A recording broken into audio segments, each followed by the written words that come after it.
Hey y'all, welcome back to my little corner of the world. It's so good to have you here with me today. There's something truly special about bringing the outdoors in, about cultivating something with your own two hands and seeing it flourish right before your eyes. It connects us to the seasons, to the earth, and ultimately back to our own homes. It's that feeling of contentment, of creating a space that not only looks beautiful, but also nourishes the soul. And for me, so much of that nourishment starts right in the kitchen with fresh, homegrown flavors. Today, I want to share a little piece of that magic with you. We're going to be talking all about creating your very own herb garden. I've found that there's no simpler joy than stepping out to my garden, or even just over to a sunny windowsill to snip a few fresh herbs for dinner. It completely transforms a meal from something ordinary into something truly memorable. We'll walk through some of my absolute favorite herbs, the ones that are not only forgiving for a beginner to grow, but are also total workhorses in the kitchen. These aren't complicated, fussy plants. These are the tried and true classics, the ones that will reward your little bit of effort with an abundance of flavor and fragrance. From the sweet perfume of basil on a summer tomato salad to the robust scent of rosemary on a chilly evening, these herbs are the foundation of a kitchen that feels alive and full of possibility. So grab a cup of coffee, get comfortable, and let's dig in together. I can't wait to show you how simple and rewarding it can be to grow your own. First up, we have to talk about basil. If my garden had a heart, I think it would be the basil patch. There's just nothing else that captures the feeling of a warm, sunny day quite like it.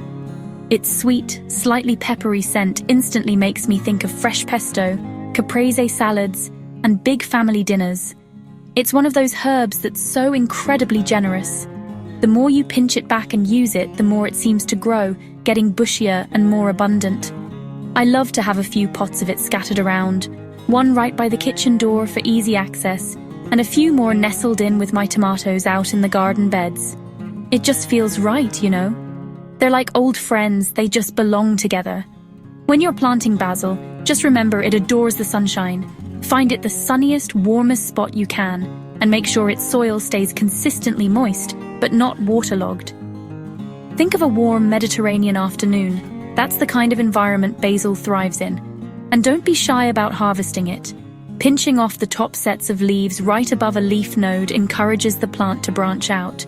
It's a simple little task that feels so intentional, a small way of tending to something and helping it become its best self. That simple act of care is what makes gardening so rewarding for me. Now let's chat about parsley. I feel like parsley is one of those herbs that sometimes gets overlooked, relegated to just a little green sprig on the side of a plate. But to me, it's a true hard-working hero in the kitchen garden. It has this wonderfully bright, clean, and slightly peppery flavor that doesn't just garnish a dish, it elevates it. It has a way of waking up all the other flavors it's paired with, making everything taste just a little bit fresher, a little more vibrant. Whether you prefer the frilly, curly kind or the bold, flat-leaf Italian variety, it's an absolute must-have. I find myself reaching for it constantly, chopping it into salads, stirring it into soups, or mixing it with butter and garlic for the most amazing garlic bread. The great thing about parsley is that it's not as demanding for sunlight as some of its friends. It actually appreciates a little break from the intense afternoon sun, making it perfect for those spots in your garden or on your patio that get a mix of sun and shade. It likes its soil to stay evenly moist, and it's another one of those plants that benefits from a regular haircut. The more you snip from the outer stems, the more the plant will be encouraged to send up new, tender growth from the center. It's a quiet, steady presence in the garden, always there when you need it to add that finishing touch of brightness and life. Oh, mint. This one brings a smile to my face. There is nothing quite as refreshing and invigorating as the scent of freshly crushed mint leaves. It's the smell of sweet iced tea on a hot porch, of mojitos shared with friends, of a little something special added to a simple bowl of fruit. Its spirit is just so lively and cheerful, you can't help but feel a little lift when you're around it. I love to keep a pot of it right by the back door. where I can easily grab a few sprigs to muddle into a drink, or to chop finely and sprinkle over a lamb dish. It has this incredible versatility, playing just as nicely in sweet desserts as it does in savory meals. Now, a little word to the wise about our friend, mint. It has an adventurous spirit and loves to spread out. If you plant it directly in your garden bed, it will happily take over, popping up everywhere. And while a garden full of mint sounds lovely, it's best to give it its own space. I always plant my mint in a container. This way you can enjoy all of its refreshing goodness without it becoming a bit of a bully to its neighbors. It's not too fussy about sun, and it's incredibly resilient. Just keep it watered, and it will give you an endless supply of fresh, fragrant leaves all season long. There are certain scents that just instantly make a house feel like a home, and for me, the rich, pine-like fragrance of rosemary is one of them. It's such a robust, earthy, and comforting aroma. When I have chicken or potatoes roasting in the oven with a few sprigs of fresh rosemary, the whole house fills with this incredible smell that just says, welcome home. It's a hardy, beautiful herb with its needle-like leaves and woody stems, and it can grow into a substantial, beautiful shrub in the garden. It reminds me of the windswept Mediterranean coast. It's strong, resilient, and full of character. I love using it not just for cooking, but also just for the beauty and fragrance it adds to the garden landscape. Rosemary is a true sun worshipper, and it absolutely detests having wet feet. It thrives in conditions that mimic its native habitat, so think well-draining, almost sandy soil, and as much direct sunlight as you can possibly give it. It's incredibly drought-tolerant once it's established, making it a wonderfully low-maintenance choice.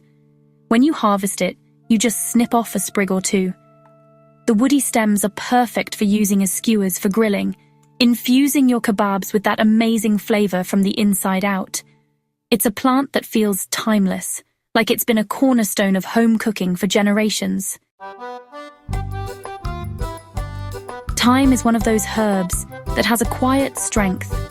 It doesn't shout for your attention like basil or rosemary might. Its flavor is more of a gentle, earthy whisper that beautifully complements almost everything it touches. It has this subtle, savory, slightly floral note that weaves its way into dishes, making them more complex and interesting without ever overpowering them. I love to tuck a few sprigs of thyme into a pot of soup or a stew as it simmers, letting it slowly release its essence. It's also incredible with roasted vegetables, chicken and fish. Its tiny leaves are so beautiful, and running your hand over a patch of it in the garden releases the most wonderful, calming scent. This is another herb that loves the sun and hates soggy soil. Thyme is a tough little plant, often found creeping over rocks and pathways in its native environment. It makes a beautiful, fragrant ground cover in the garden, or it can be grown in a pot where it will happily spill over the sides. There are so many wonderful varieties, from classic English thyme to lemon thyme, which adds a beautiful citrusy note to everything. It's a humble, hard-working herb that asks for very little, but gives so much in return. It's a reminder that sometimes the most beautiful things are the most understated. When you think of those classic, sun-drenched flavors of Italy and Greece, you have to think of oregano. It has a bold, pungent, and peppery flavor that is just essential to so many of my favorite comfort foods. What would a homemade pizza or a rich tomato sauce be without that distinctive, aromatic warmth of oregano? It's the soul of Mediterranean cooking. I love using the fresh leaves, which have a more nuanced and less intense flavor than the dried version we're all so familiar with. It's wonderful chopped into a Greek salad with feta and olives, or used in a marinade for grilled meats. It's a flavor that tastes like sunshine and tradition. Much like its Mediterranean cousins, rosemary and thyme, oregano craves full sun and soil that drains well. It's a hardy perennial that will come back year after year in many climates, growing into a lovely, sprawling plant. I find that its flavor is actually most potent right before it flowers, so I try to harvest it regularly to encourage new leafy growth and keep those flowers at bay. It's another one of those generous plants where a little bit of tending and snipping rewards you with a season-long supply of flavor. Having a patch of fresh oregano in the garden feels like having a direct line to the heart of homestyle, family cooking. Last but certainly not least, let's talk about chives. These are the most delicate and dependable members of my herb garden. With their slender, green, grass-like stalks, they add the mildest, freshest whisper of onion and garlic to a dish. It's never overpowering, just a perfect, clean-tasting finishing touch. I believe that the little details are what truly make something special, and a sprinkle of finely snipped chives is one of those details. They are absolutely essential for stirring into scrambled eggs or folding into mashed potatoes. They elevate a simple baked potato with sour cream from a side dish to a star. And those beautiful purple pom-pom flowers they get. They're edible too, and they look so lovely scattered over a salad. Chives are probably one of the easiest herbs you can possibly grow. They're incredibly forgiving. They'll grow happily in full sun or part shade. And they come back reliably every single spring, often bigger and better than the year before. To harvest, you just give them a haircut with a pair of scissors, snipping what you need from the outside of the clump. This encourages the plant to keep producing new, tender shoots from the center. They grow beautifully in pots or right in the garden border. They're the kind of steady, reliable friend in the garden that you can always count on to be there when you need them. So there you have it, a little tour through my kitchen herb garden. It truly is one of my greatest joys to watch these small plants grow and to then bring them inside to share with my family. There's a story in every leaf, a connection that's formed when you tend to something and watch it thrive. I really hope this has inspired you to give it a try. You don't need a huge space or a lot of experience. All you need is a sunny spot, a little bit of soil, and the desire to create something beautiful and nourishing with your own two hands. Start small, maybe with just one or two of your favorites, like a pot of basil on your windowsill or some mint on your patio. See how it feels to snip off those fresh leaves and add them to your cooking. I promise, it will change the way you connect with your food and your home.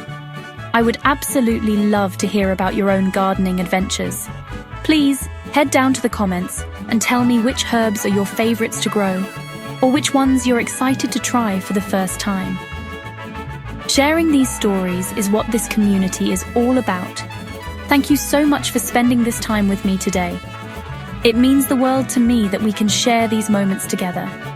If you enjoyed our little chat and want more tips on gardening, cooking, and creating a home you love, please be sure to subscribe to the channel so you don't miss a thing. Until next time, happy growing.